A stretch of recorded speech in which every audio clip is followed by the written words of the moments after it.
What is going on, guys? It's your casual hardcore gamer Carlos Valdosta, and I have a hardcore team deathmatch, or excuse me, hardcore kill confirmed with the TAC 45. I was playing in a full party, which is always nice to do.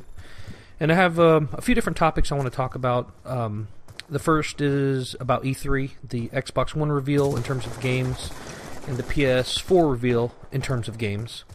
Not the games specifically themselves, but just about what they were doing.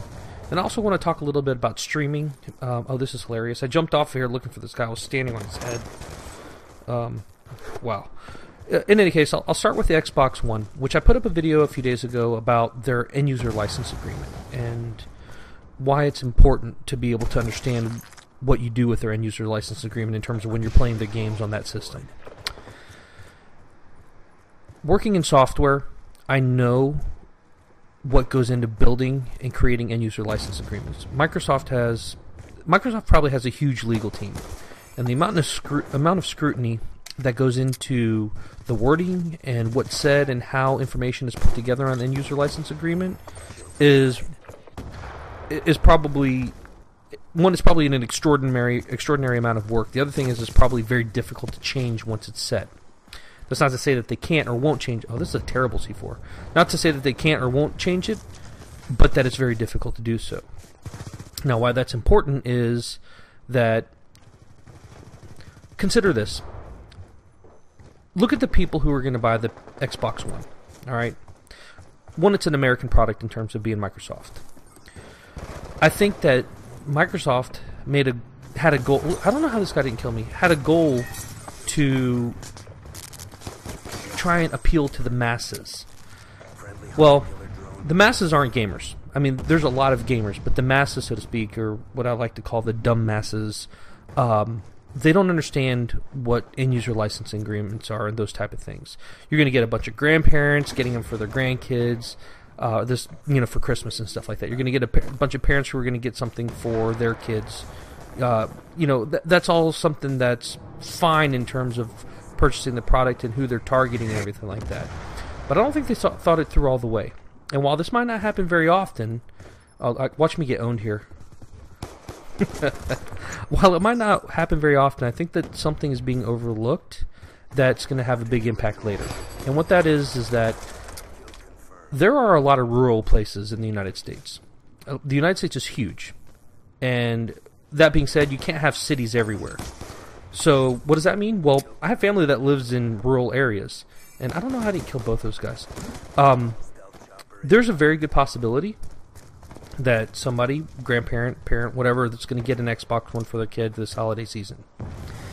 And that kid is going to have a terrible internet connection or whatever, and they're going to open this up for Christmas, pull it out of the box, dad or mom or whoever is going to put it all together for them and put it on the TV, and they're not going to have an internet connection or a spotty or limited internet functionality in terms of being able to get online, and they're going to get screwed. They're not going to be able to play games. They're not going to be able to...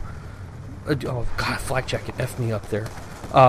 They're not going to be able to take advantage of the Xbox One. How many people that happen to? Probably not a lot, but you know what? It doesn't take a lot. Urban America can be a PR nightmare, but all it takes is a few. Now, while this is important, there's a good possibility that Microsoft will change their end-user license agreement, especially after what I think is going to happen with the release. I just keep killing myself with C4 this game, Jesus Christ. I think Microsoft is going to be forced to change their end-user license agreement because of Sony's E3 release and what's going to happen in the near future. Sony did everything right, and they barely had to work for it. Let's talk about their E3 reveal, so to speak. First thing is they talked about the PS Vita and how it was going to integrate with the PS4. That's all nice and everything like that. They also talked about the PS3 to quite some depth. I mean, the PS3 is going to be a primary revenue driver for them still for probably another 6 months to a year.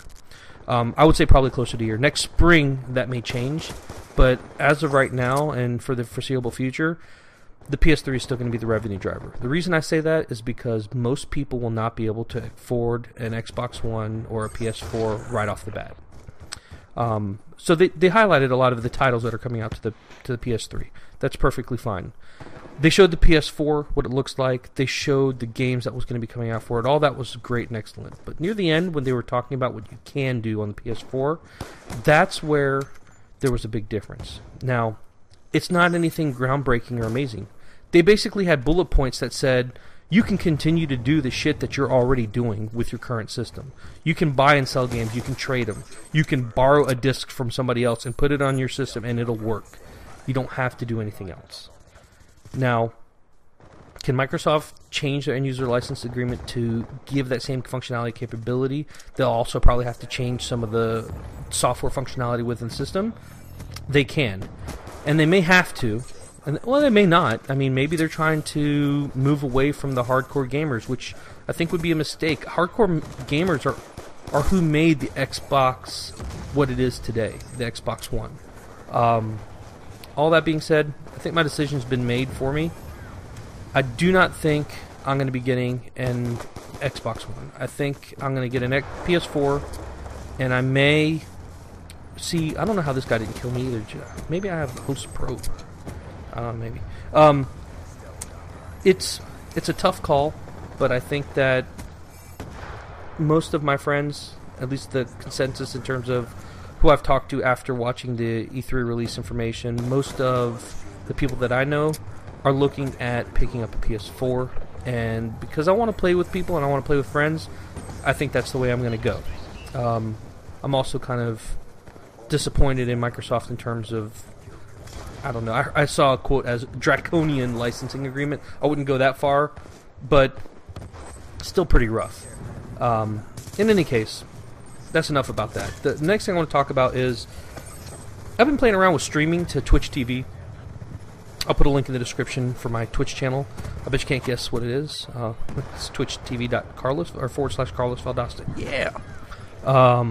But I'll put a link to there.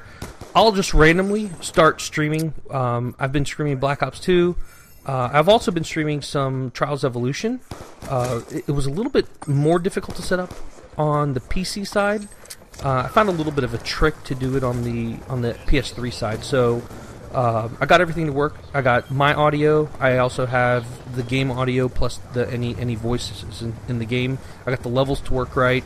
If anybody's interested, I'm sure you can find 1,000 tutorials out there, but if anybody's interested in the software that I'm using, or how I had my setup, feel free to drop me a line on either in the comments below or in a message on YouTube. I'll be more than happy to answer.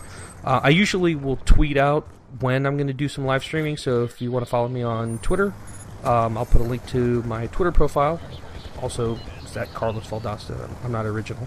And so that if anybody does have the propensity to want to try and see, there I go killing myself with C4 again. If anybody would like to play with me on either Trials Evolution or on Black Ops for whatever, feel free to hit me up when I'm streaming. I'll be more than happy to add you in. In any case, as your casual hardcore gamer, I went 42-11, had the most tag pickups. Man, we slaughtered the other team.